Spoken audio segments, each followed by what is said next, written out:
Hey everyone, welcome to the Royce Reports.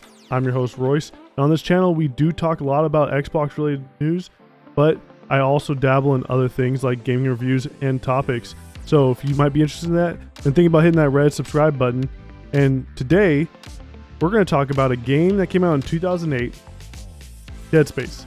Dead Space is considered one of the best horror franchises of all time, and we're going to see if it still holds up today. Let's talk about it.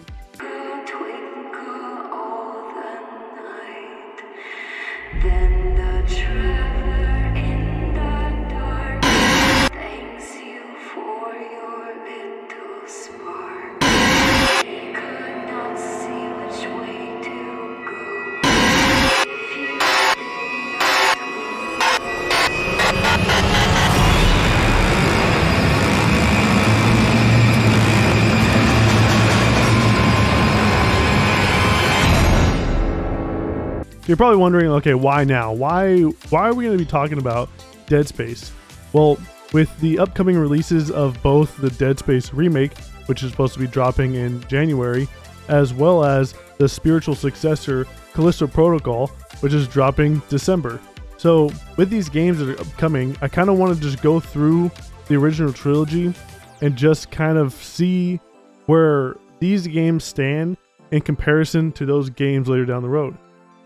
And because Dead Space is 14 years old now is probably the best time to go back and look at it. So let's get into it. Let's talk about the story. So you play as Isaac Clarke. Isaac Clarke is an engineer, and he's tasked along with your crew to report to the USG Ishimura. So that's Ishimura. Impressive. Oh, the Ishimura. The USG Ishimura. Well, say it, don't spray it, brother. Dang. I need a towel now. Okay, the USG Ishimura, and you are supposed to fix some of the issues that they're having on the space station. And things don't really go as planned whenever you get there. You immediately know something's wrong, and as the story progresses, you find out that there is actually a lot going on this space station, and these creatures have kind of taken over the ship. Now, what motivates you, Isaac Clarke, to continue to try to go through all of this is that you have a connection to the Ishimura, and that connection is through someone named Nicole, who is Isaac's girlfriend, and you're trying to find out if she's alive or not. And as well as trying to get off of this station that is infested with these creatures called the necromorphs. And this game has a lot of its storytelling told not through just the character interactions through the NPCs, because this game doesn't have any cutscenes, all in game. The moment you play the game, the moment you start from the game, you're in control of Isaac the whole entire time. And so this game doesn't have cinematic cutscenes. It is all delivered to you based off of what the interactions are with the NPCs, as well as a lot of visual cues from the world itself. And so you go around finding collectibles that will then tell you more about the background of where the ship is at, why they went to this planet, and why are they mining this material, and maybe some of the secrets that go along with the crew and the ship, and the reason why these creatures are now here. The story is very similar, and I feel like it takes a lot of inspiration from Alien. And so if you like Alien, you like the Alien franchise, then Dead Space is definitely going to be for you.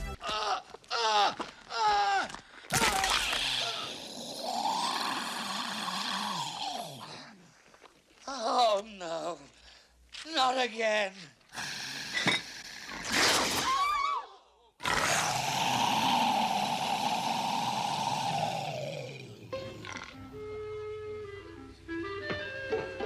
Hello, my baby. Hello, my honey. Hello, my ragtime gal. Send me a kiss, my wine. Baby, my my heart's on fire. If you refuse me, honey, you lose me. Then you'll be left alone. Oh, baby, telephone and tell me I'm your own. Because they take a lot of inspiration and they pay a lot of homage to Alien, and which is awesome because Alien's one of my favorite movies of all time. Even though Isaac is just an engineer, he has a lot of tools at his disposal that allow you to battle these necromorphs. And that's where we get into something that is very unique about this game. So if you've been playing video games for the past 20 years, then you know that going for the head for the most part in any video game is either an insta-kill or it's a weak point for most enemies. But in this game, it's a little bit different. In this game, if you go for the head, you not only don't kill them, but in some instances, make them even stronger. And the only way you can kill these necromorphs is by tearing them apart limb from limb, by aiming at the limbs and removing the limbs. And this is a very unique way of killing an enemy, of progressing and defeating these creatures. And the tools that you have at your disposal are all designed to help you do that. And what's cool about this is that the tools themselves are not your typical weapons. They're not an AR, they're not a pistol, they're none of that. These tools are all mining tools that you find at the space station that it would be used for their everyday purposes on that space station, and you utilize them to your advantage in order to help you go through and mow through these enemies. There's also an upgrade system that allows you to upgrade your weapons and your suit, your rig, and this thing is very, very intuitive. You collect nodes which are distributed throughout the game that you can find hidden on walls and on random locations, and as well as being able to purchase these through a store that you find credits around on the enemies, as well as in random loot boxes. And what's great about the upgrades is that whenever you upgrade your rig, you can see the difference in it. You can see that there's more armor, that there's more health, and it gives you a visual aid on you upgrading and becoming even better, which is really cool. Like, it's a really cool aspect. I love it when games do something like that. I know it's small, but being able to see yourself progress without actually having to look at stats and just seeing it through a visual aid is really underrated, and I wish more games would do that. And this does it very well. I mean, you can feel the upgrades whenever you do upgrade. You could feel the power, you could see the capacity and the ammo that you have, or you could feel how quickly you reload compared to how you used to reload. But when it comes down to just the rig, being able to visually see that, especially since all you see is the back of Isaac, it actually does, it makes you excited to upgrade. It makes you want to go and get better gear, which is really cool. It really sucks you into the world that they're building because of the fact that there is no HUD, there is no mini map, there is nothing like that. So this game is just oozing atmosphere, and it hits you immediately upon leaving the ship, upon entering the Ishimura. You are in this world that is believable, that is realized, that is something that you can get lost in. And because of the fact that they don't have any sort of HUD elements, it helps engross you even more. And the way that you find out what your health is, how much stasis you have, which is an ability to slow down enemies, it's all on your back. It tells you on the back of your suit how weak you are, how your upgrades are, how everything you need to know is on the screen, and it's not obtrusive. It's not like your typical Ubisoft game where it's Assassin's Creed or Far Cry or Skull and Bones with a million different things clouding your screen. It is just, hey, here's the game, and there you go. You are in it. And it is such a great system that I'm surprised not a lot of games follow suit with this. And it's weird that you go from a game like Elden Ring, where everyone's praising it, for not having as much HUD elements. And then this game came out in 2008 and it had no HUD elements. And so everything you do and everything you interact with is right there, right? It's tangible. It is, you don't have to go through screens in order to get what you need. And whenever you do pull up your HUD, you can access everything you need really quickly. And most of the time I don't ever really even use it. It's just kind of, you already have everything at your disposal. You don't really need to open it up. And the way you don't even need a mini map or a map to tell you where you're going, because the objectives are laid out in front of you. And if you do get turned around or lost, you could just hit the click. You could just click in the stick and Isaac will point the direction to you on the ground, and you could just follow the line to go where you need to go. And so you really don't need there's no reason for you to even get in any of the menus. But if you do, you also have to be wary of the fact that it doesn't pause the game. There is still stuff going on. There's still creatures lurking around every corner. So if you do try to pause, you run the risk of having someone attacking you while you're in that menu. And it adds another layer of fear to this well thought out horror game. And that's the thing, is that you look at this game at the base of it and you kind of feel like, okay, this is just your typical survival horror game. But if you would think that, but there's a lot more to it. There is a survival horror aspect to it. There is also a psychological aspect to it. Because of what's going on at this space station, you are affected by it, not just physically, but also mentally. And the way they portray it in this game is mind-boggling, how well they handled it. And the fact that they are able to put this story out and make it as addicting to play as it is through having a character that doesn't talk is also a very great thing. I think that actually helps you kind of embrace the world in itself, because of the fact that Isaac does not talk. He is a silent dude. He is only there for one purpose and one purpose only, to just mow through necromorphs and to just keep on going. He is a tank. He is a monster. This guy is nuts. The fact that is, like, all he ever is, every time anyone has to talk to Isaac about anything, they're just telling him what to do. Let's get that computer display up, Isaac. No, we can't. But you can. Isaac, if I can get to the bridge, I should be able to access the personnel files. You fix the tram, and I'll help you find Nicole. Flight lounge must have left. That's lucky for us. Isaac, get back to the Callisto and prep it for launch. We'll find out what we can from the bridge and meet you there. If we live. Hostile life form detected. Hold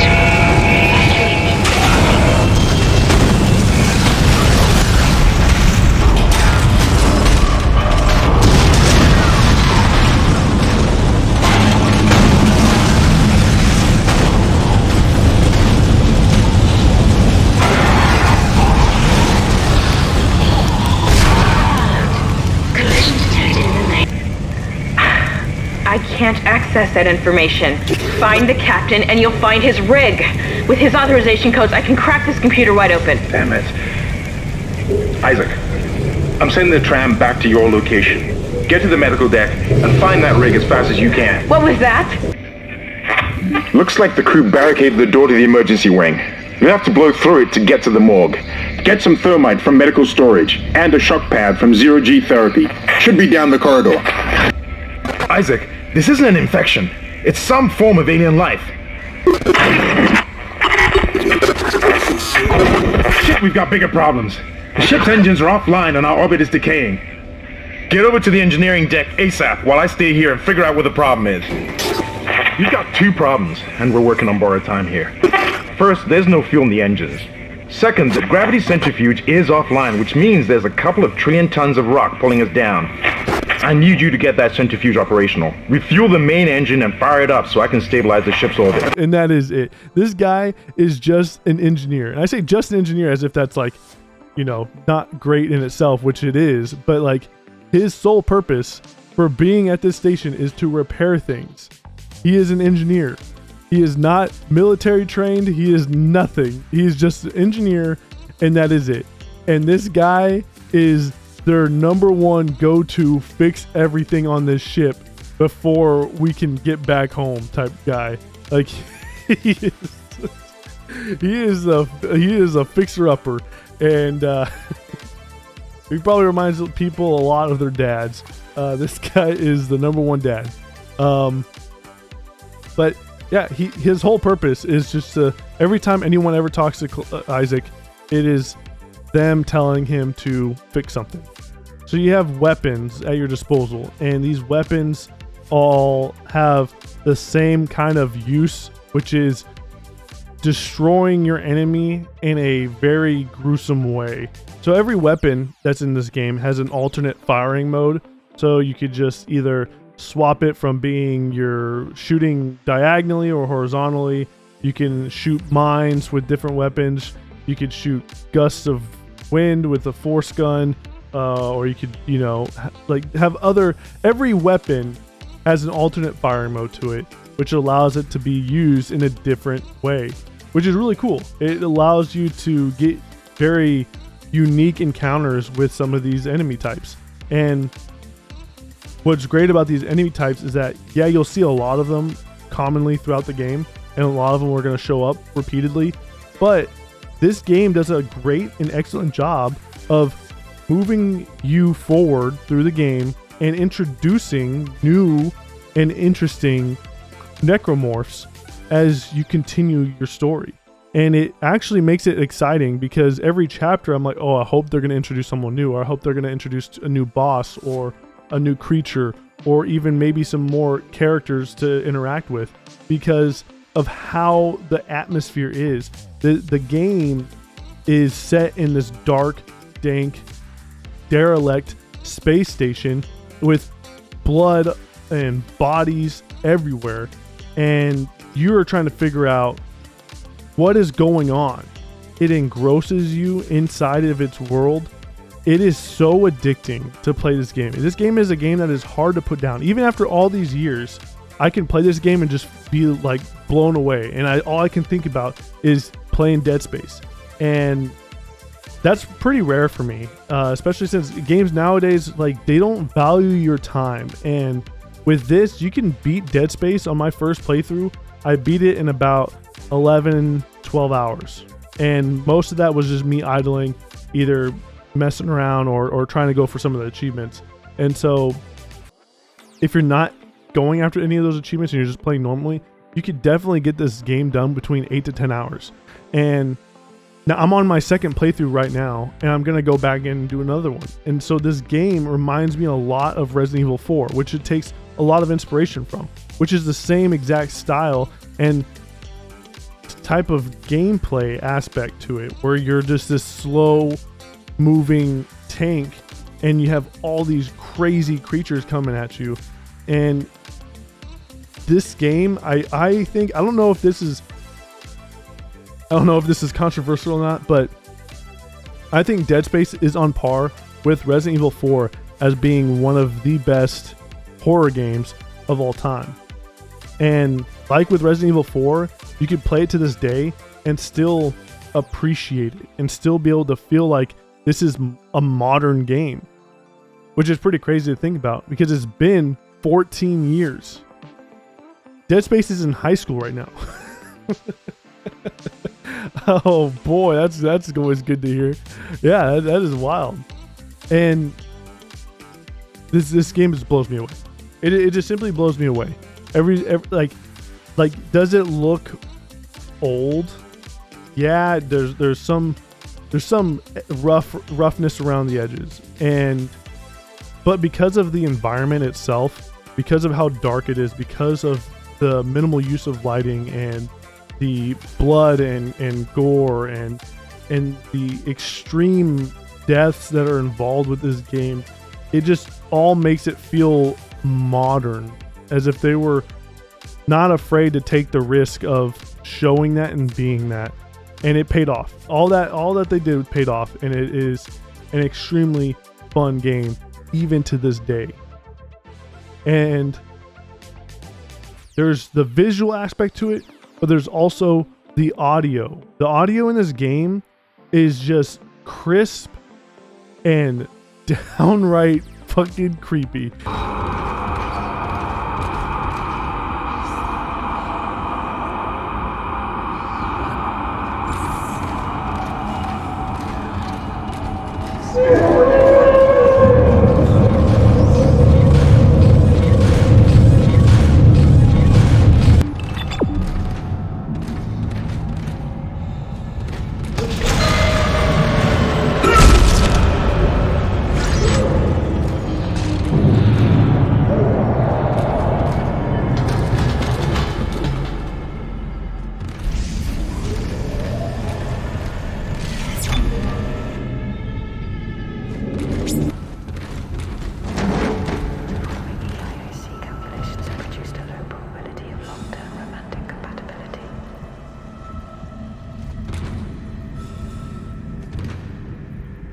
Like, you hear footsteps, you hear voices, you hear singing, you hear random things moving and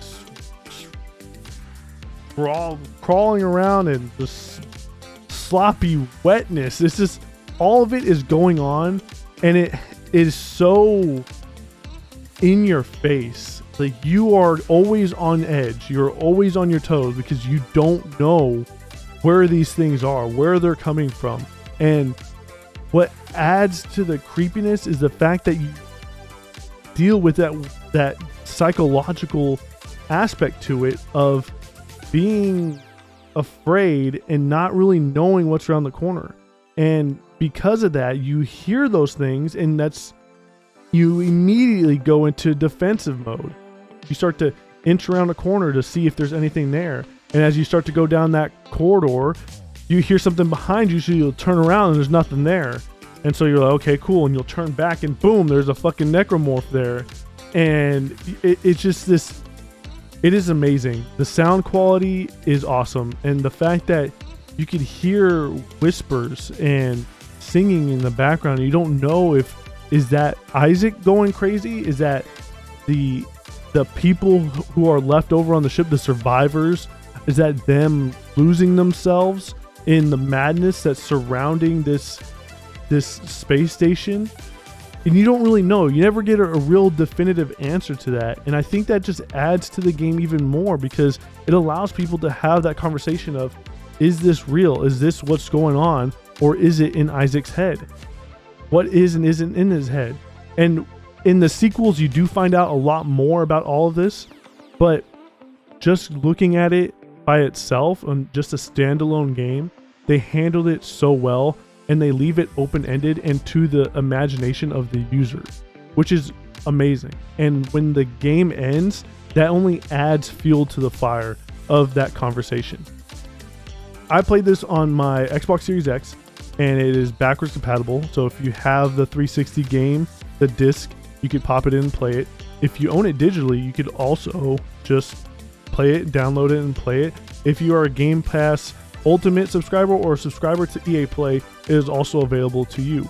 Now, this game runs at 720p with 30 frames per second, but with the Xbox Series X, you're allowed to have auto HDR attached to it. So the colors that are there, not many, but there are some colors, they tend to pop more, and the darks are more dark.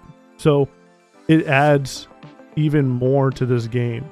Overall, I cannot express enough how this game is. It is it is one of those games that defined a generation, and I'm super excited to continue to play through the sequels. I've already played Dead Space 2, and spoiler alert, I like Dead Space 2 even more. I haven't actually gone through Dead Space 3. I've heard a lot of negative things, but I am gonna try to get through that as well. And I'm doing all this in anticipation for the remake as well as Callisto Protocol. And this is only getting me more excited and more hyped for those two games, because if either of those games capture even a glimpse of what this game is, then it'll be a success in my eyes, because this game is it is something that should have been mimicked many times over, but it hasn't. And it kind of is a really sad thing to realize that the horror games that we get nowadays aren't really as great as they used to be. And I'm not trying to say that Resident Evil 7, Resident Evil 8, or any of the more recent horror games like The Evil Within are not classics, but they are not what these are. And we need more like this. So I'm super stoked to be able to see more to come, and I'm super stoked to see the future of Dead Space, and I hope that they take great care of both the Callisto Protocol as well as Dead Space franchise, because if they do, it'll be a great future for both of these franchises going forward. So the grade for this is gonna be an A. Now, this is a game that if you haven't yet experienced, it should be high on your priority list, because it is a fun, addicting thrill ride that, even though I'm going through the second time on my second playthrough, I am still finding new things. I'm still getting scared. I'm still being put in a position of claustrophobia, and it is something that doesn't really happen a lot in video games. So it is a great experience. And with that, so what do you guys think? Do you think that the new Dead Space remake is going to be successful? Do you think that the Dead Space remake is going to capture the same exact feeling that the original gave off? And do you think Callisto Protocol, which is being directed by the director of the Dead Space, the original Dead Space series, is going to be very good? Let me know what you think in comment below. If you like what you saw and you'd like to see more, then please think about liking, commenting, and subscribing. And with that, I'll be seeing you guys on the next one. And remember, take it easy.